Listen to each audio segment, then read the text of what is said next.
क्या होगा अगर आप जिस खौफनाक दुःस्वप्न से डरकर अचानक जागें और आपको पता चले कि आप जागे नहीं हैं, बल्कि आप अभी भी उसी खौफ के जाल में फंसे हुए हैं। ये कहानी है रोहन और रिया की, जिनकी शादी को अभी कुछ ही दिन हुए थे। वे एक खूबसूरत और रोमांटिक सफर पर निकले थे, लेकिन उन्हें नहीं पता था कि पहाड़ों की इस धुंध के पीछे उनका सामना एक ऐसी रूह से होने वाला है जो सिर्फ उनके जिस्म की नहीं बल्कि उनकी रूह की भी प्यासी है।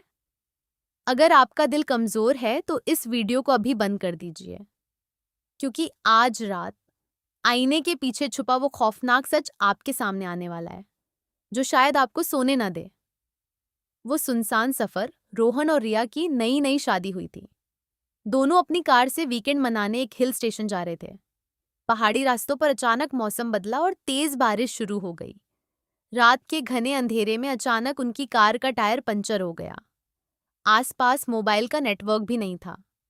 दूर पहाड़ों के बीच उन्हें ब्रिटिश जमाने का एक पुराना रस्टिक गेस्ट हाउस दिखाई दिया।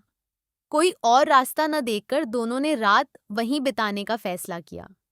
केयरटेकर ने उन्हें ऊपरी मंजिल का एक बड़ा कमरा दे दिया।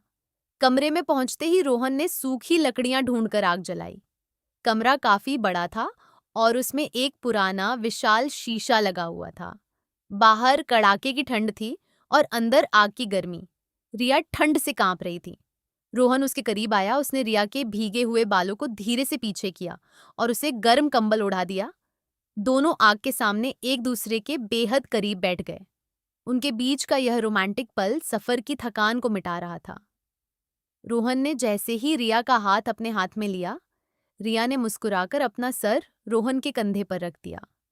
ठीक उसी खूबसूरत पल में आग की रोशनी की वजह से सामने के बड़े आईने में दोनों की परछाई साफ दिख रही थी।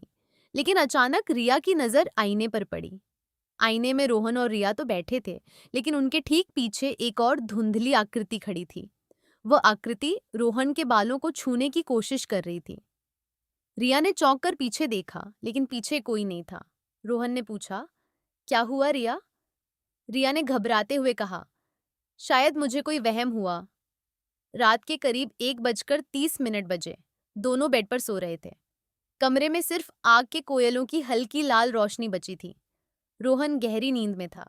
तभी रिया को महसूस हुआ कि कोई उसके चेहरे पर बहुत कोमलता से उंगलियां फेर रहा है। उसे लगा कि यह रोहन है। वह नींद में ही मुस्कुराई और उसने रोहन का हाथ पकड़ने के लिए अपना हाथ बढ़ाया। लेकिन जैसे ही उसका हाथ रोहन की तरफ गया, उसने देखा कि रोहन तो बेड के दूसरी तरफ मुंह फेरकर सो रहा है। तो फिर उसके चेहरे को कौन छू रहा था?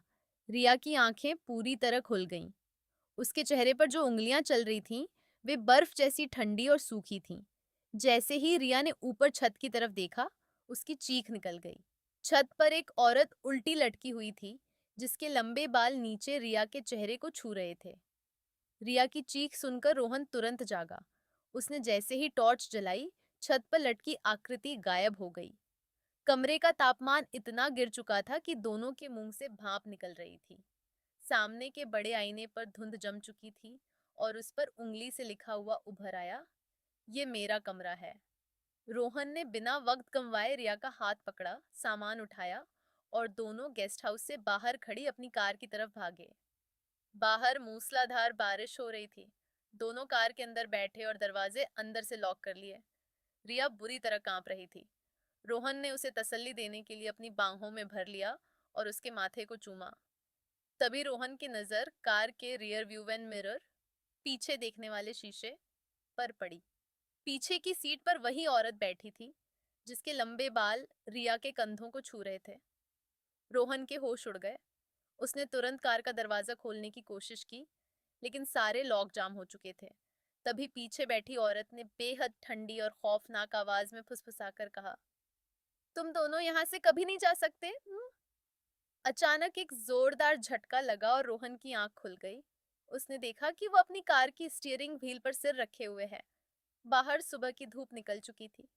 रात की वो डरावनी हवेली, वो कमरा, वो औरत, कुछ भी नहीं था। कार अभी भी उसी पहाड़ी रास्ते के किनारे खड़ी थी, जहां उसका टायर पंचर हुआ था। रोहन ने राहत की सांस ली। ओह, तो वो सब सिर्फ एक बुरा सपना था। उसने मुस्कुराकर अपनी बाईं तरफ बैठी रिया की ओर देखा और कहा, रिया उठो, सुबह हो गई है। रिया ने धीरे से अपनी गर्दन रोहन की तरफ घुमाई। उसकी आंखें पूरी तरह सफेद थीं, चेहरा पीला पड़ चुका था और उसके होठों पर वही खौफनाक मुस्कान थी जो रोहन ने सपने में देखी थी। रिया ने सूखी ठंडी आवाज में कहा, तुम्हें क्या लगा रोहन? तुम जाग चुके हो? और तभी कार का शीशा अचानक चटक गया और चारों तरफ गहरा अंधेरा छा गया।